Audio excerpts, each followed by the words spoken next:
వెళ్తున్నాను.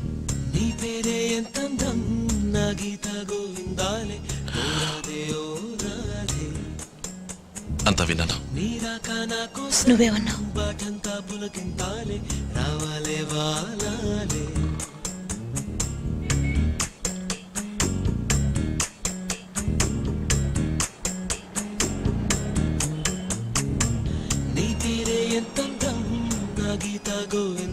ఊరికొస్తావా?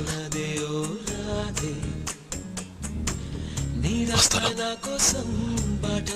అమ్మని డిశ్చార్జ్ చేసినప్పుడు నేను వస్తాను. తప్పకుండా రావాలి. ఎదురు చూస్తున్నా.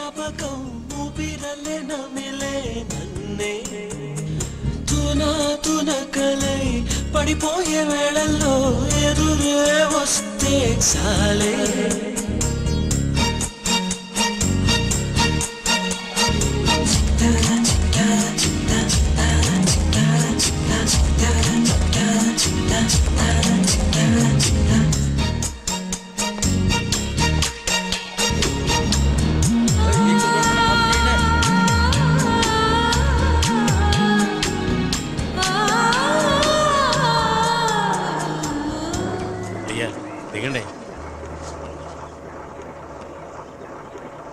హాయ్ తాతయ్య. బాగున్నారా? నీ కోసం నా కళ్ళు కాయలు కాసాయమ్మా. ఏమిటమ్మా ఇలా చిక్కిపోయావు? ఏం ఇంజనీర్ చదువు నా మనవరాలు సగం చేసింది. హాయ్, పట్నం పిల్లలా ఉన్నావు గంగమ్మ. దినేష్, మంగా నువ్వేమో అనుకున్నాను, గట్టిదానివేనమ్మా. నిన్నో విషయం అడగాలి, వస్తాను. తిన్నగా ఇంటికొచ్చి అడుగుతాను. అదేగా సాంప్రదాయం. ఏమంటావు అల్లుడు?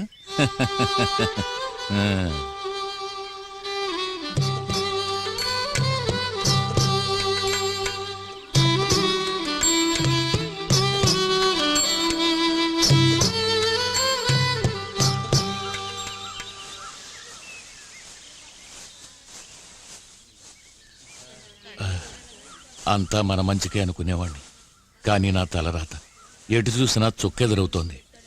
పెద్ద మనిషి, ఆదరించిన మనిషి అని నిన్ను అడగకుండా సంబంధం మాట్లాడాను.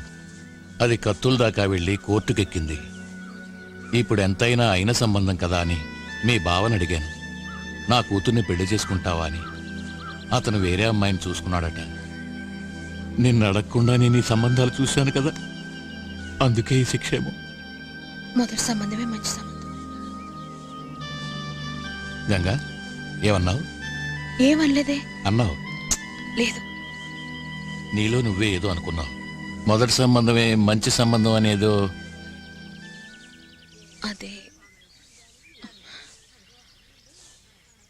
అదే మీరు మొదటి చూసిన సంబంధమే జరిగి ఉండకూడదా అన్నాను. నేనే అర్థం లేకుండా వద్దన్నాను. నాది కూడా తప్పే. ఆ అబ్బాయి నీకు నచ్చాడా?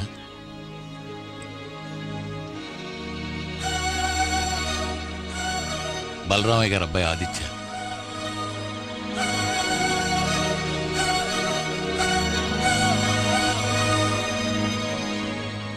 ఈ విషయం నాకు ఎందుకు చెప్పలేదు? చెప్పు, ఎందుకు చెప్పలేదు? చెప్పమ్మా. అవునని చెప్పమ్మా. ఇప్పుడే బలరామయ్య గారింటికి వెళ్తాను, ఆయన కాళ్ళు పట్టుకుంటాను. బిడ్డల ముచ్చట తీర్చడం కన్న తండ్రి బాధ్యత కాదా? అవునండి. లేకపోతే తండ్రి అన్న మాటకు విలువేంటమ్మా? చెప్పమ్మా, నన్నేం చేయమంటావు? బలరామయ్య గారి కాళ్ళు పట్టుకోనా, లేక నా కూతుర్ని కోడలు చేసుకోని మెడపట్టుకోనా? చెప్పమ్మా. ఏమవుతు నాన్న? అడిగిన దానికి సమాధానం చెప్పు. నేను మా నాన్నకు అన్నం తెపుతున్నాను, నన్నేమీ అడగకూడదు.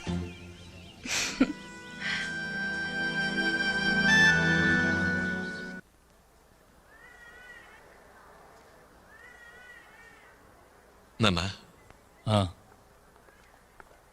వెంకమ్మయ్య కూతుర్ని ఆ పీటీ మాస్టర్కి ఇచ్చి రెండో పెళ్లి చేయబోతున్నారు. వాడు పీటీ మాస్టర్కి ఇచ్చుకొని బ్యాండ్ మాస్టర్కి ఇచ్చుకొని మనకేదా? మనం అంత తేలిక వదులుకోకూడదు.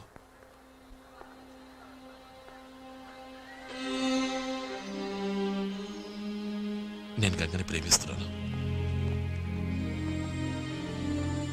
ఏమిటా నువ్వు అనేది?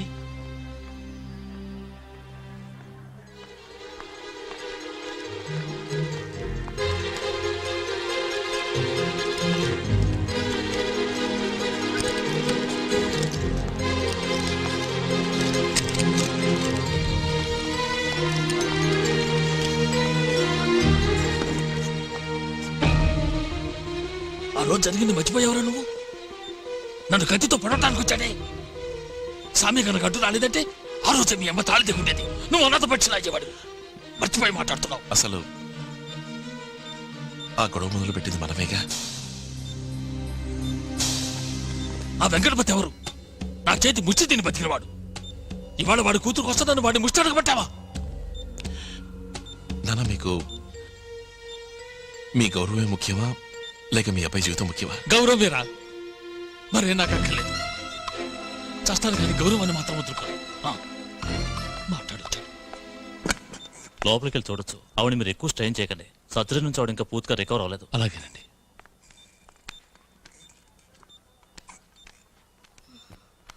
ఏంటి బయట తండ్రి కొడుకులిద్దరు నేను బతికుండగానే వాడిని తిడుతున్నారే. నేను చచ్చిపోతే ఎక్కడికే నువ్వు పోయేది? నాన్న వల్లేనమ్మా. నువ్వు ఆశపడుతున్నావట. ఆ వెంకమ్మాయి కూతురు గంగలేదు, ఆ అమ్మాయిని నేను చేసుకోవాలట చెప్తున్నారు.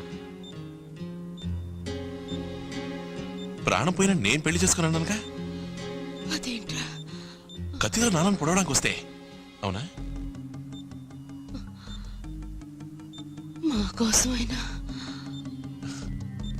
అదే ఆయన అన్నారు. నేను గౌరవం ముఖ్యమని అన్నాను కదా. ప్రాణం పోయినా సరే అమ్మాయి నేను పెళ్లి చేసుకోనని పోట్లాడుతున్నాను. ఇందులోనే నువ్వు పసిగట్టేశావు. పోరా, నీ ఇష్టం వచ్చినట్టు చేసుకో.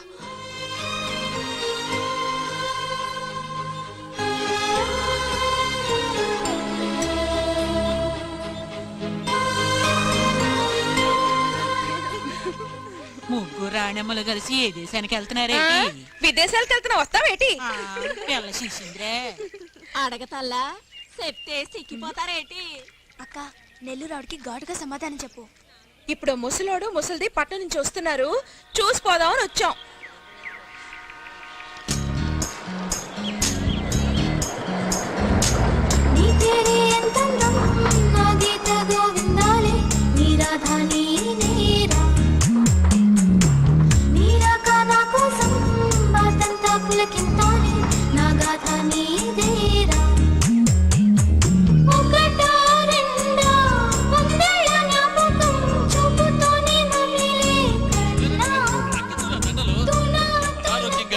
ఆరోగ్యంతో తిరిగి వచ్చింది తను.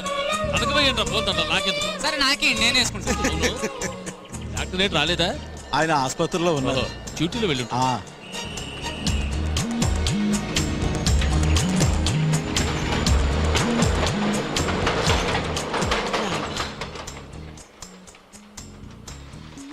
అత్తయ్య, బావ రాలేదా? వాడు రాడు. తండ్రి కొడుకులిద్దరి మధ్య మాటా పెరిగి గొడవ దాకా పోయింది. అంతా నీ గురించి. వాళ్ళ నాన్న ఎంతగానో చెప్పారు, ఆగిపోయిన పెళ్లి జరిపిద్దామని. వాడు చేసుకోనన్నాడు. కావాలంటే మీరు గౌరవాన్ని వదులుకోవచ్చు, అది నా వల్ల కాదు, నా నిర్ణయానికి తిరుగులేదని తేల్చి పారేశాడు. ఇక ఈ పెళ్లి గురించి బలవంతం చెయ్యొద్దన్నాడు. పెళ్లి గిళ్ళి అని ఇంకోసారి మాట్లాడితే నన్ను మర్చిపోవాల్సి వస్తుందని బెదిరించాడమ్మా.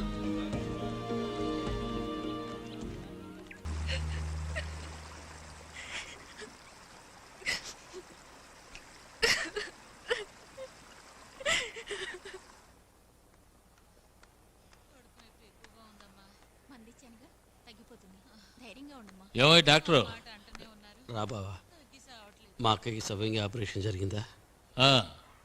ఇప్పుడు ఎలా ఉంది? తను బాగానే ఉంది. నీకేమైంది? అయ్యా, అది నాకు సందేహం. మనకు ఒంట్లో బాగోపోతే డాక్టర్ దగ్గరికి వెళ్తాం, డాక్టర్ బాగోపోతే ఏమైందిరా? స్నానం చేద్దామని కోనేటికి వెళ్ళాను. మెట్లకి పాచిపడడంతో జారిపడ్డాను. అయ్యా, మన మెట్లకు పైదాకా నీళ్ళొచ్చి 10 సంవత్సరాల పైన అయింది. అదే కదా, వీడు అబద్ధం ఆడుతున్నాడేంటి? అదేం కాదు బాబా, తుమ్మల తోపు దగ్గర ముగ్గురు కలిసి తప్పదాగి నన్ను చిత కొట్టి ఒంటి మీద ఉన్నవన్నీ కొట్టేశారు. మరి మెడలో ఉన్న సీనేంటి? నువ్వు వాళ్ళ దగ్గర కొట్టేసిందా? ఏమిట్రా ఈ కథలో? కథ కాదు, టౌన్లో క్లబ్కి వెళ్ళి ప్యాకాట్ ఆడాను. అలవాటు ప్రకారం 2 ముక్కలు తీసి దాచిపెట్టాను. అది కనిపెట్టి నేనేదో పెద్ద హత్య చేసినట్టుగా 10 మంది కలిసి నన్ను చావు కొట్టేశారు. అయ్యా, ఆ పెళ్లి రోజు ఆటలో సీటు ముక్కలు దాచింది ఈయనేమో. చచ్చా నోరు మీద. అందుకే ఆనాడు తప్పు చేసి నేనే చెప్పడానికి వస్తే నువ్వు నన్ను అసలు మాట్లాడిచ్చావా? నీకేం తెలియదు, నువ్వు నోరు మూసుకొని నా నోరు నొక్కేశావు. ఏమిట్రా నువ్వనేది? మరి పెళ్లి రోజు నాడు సీట్లు దాచింది నువ్వా? నీ వల్లే అతని మీద నిందపడి, నీ వల్లే ఆ పెళ్లి ఆగిపోయింది. పాపం ఆ వెంకటపతి మీద రేయ్ అటువంటి మర్యాదస్తుంటే అవమానించాను కదా. నోర్మీరా, మళ్ళీ నీ నోటితో నన్ను బాబా అన్నావంటే నాలుగు చీల్చి పారేస్తాను. నీ చావనన్నా చేస్తాను కానీ నీ చేతుల మీదుగా మాత్రం మందు వేసుకోండి. అయ్యో బావా, అంత మాటానికి బావా. బావా కావాలంటే వెంకీ గాని పట్టు నేను క్షమించమని అడుగుతాను బావా. గంగా, నా గురించి ఆలోచించుకో. నిజం చెప్పు, నీ మనసులో ఏముంది?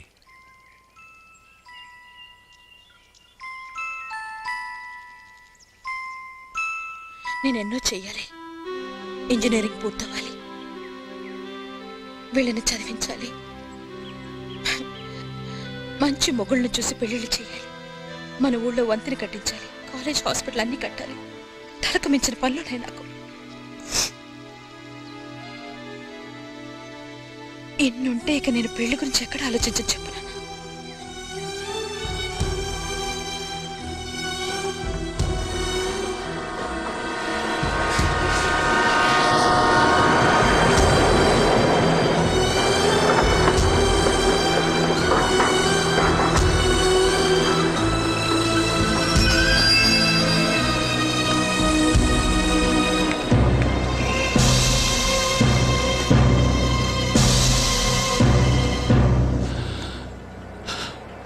క్షమించరా.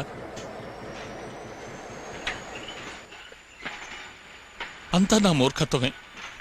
చీట్లాట్లో ఆ డాక్టర్ వధవ 2 చీట్లు దాస్తే నువ్వే దాచావనుకున్నాను. నా నోటుకొచ్చినట్టు నిన్ను తిట్టాను. నువ్వెంత కుమిలిపోయి ఉంటావో. నా వల్ల నీకెంత పెద్ద అవమానం, ఎంత మనస్తాపం. దీనికంతటికి నేనే కారణం. అనవసరంగా కోర్టు కేసుని ఎంత ఇబ్బంది కలిగించాను. అయ్యగారు, రై నీ నోట ఆ మాట విని ఎన్నాళ్ళయిందిరా. నన్ను నమ్ము. నిన్ను తిట్టింది, నిన్ను అవమానపరిచింది ఏదీ నేను మనస్ఫూర్తిగా చేయలేదురా. నా గొయ్యి నేనే తవ్వుకున్నాను. బాబు గారు క్షమించు, క్షమించు.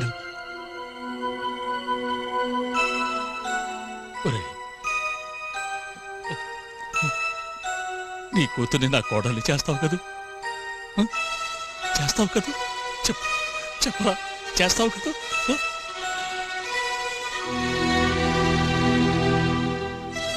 అది నా చేతిలో లేదు బాబు గారు.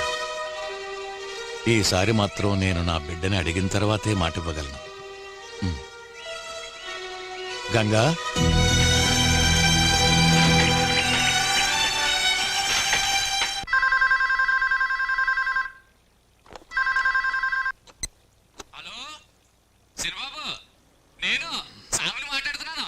చెప్పు స్వామి, అమ్మకి ఎలా ఉంది?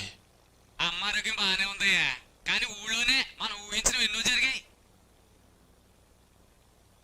మన అయ్యగారును వెంకటపతి గారును జరిగింది మర్చిపోయి కలిసిపోయారు. మన గంగకి ఆ డ్రిల్ మాస్టర్ పెళ్లి జరగడం లేదు. అది ఒట్టి పొగారంతే. మీ ఇద్దరు పెళ్లి కోసం అయ్యగారు అన్ని ఏర్పాట్లు చేసేస్తున్నారు.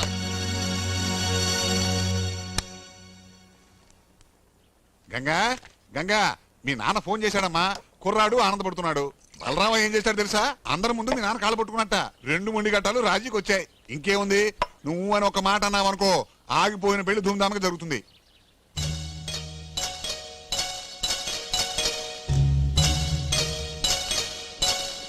గంగా, నీ ఉద్దేశం ఏమిటో చెప్పమ్మా. గంగా, సమాధానం చెప్పకుండా వెళితే ఎలా? వాళ్ళు ఒప్పుకుంటే చాలదు, నాకు అది రాసి పెట్టుండాలిగా.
మనసు కదలాలి, ప్రేమ కలగాలి అనుకున్నాను. అనుక్షణం తన వెంటే తిరగాలని ఆశపడ్డాను. తను లేకుంటే నేను లేననుకోవాలి. తను కాక ఈ లోకంలో నాకెవరూ లేరనుకోవాలి. తన కోసం ప్రాణమైన ఇవ్వాలి. ఆ కళ ఇప్పుడు నిజమైంది.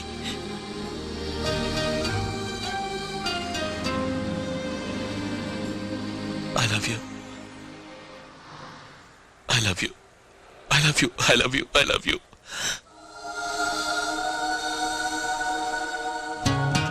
సమాధానం చెప్పవా?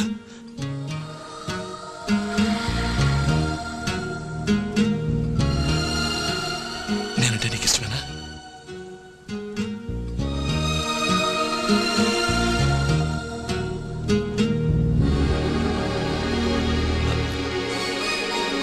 నీ మనసులో ఉన్నది చెప్పు. చెప్పు.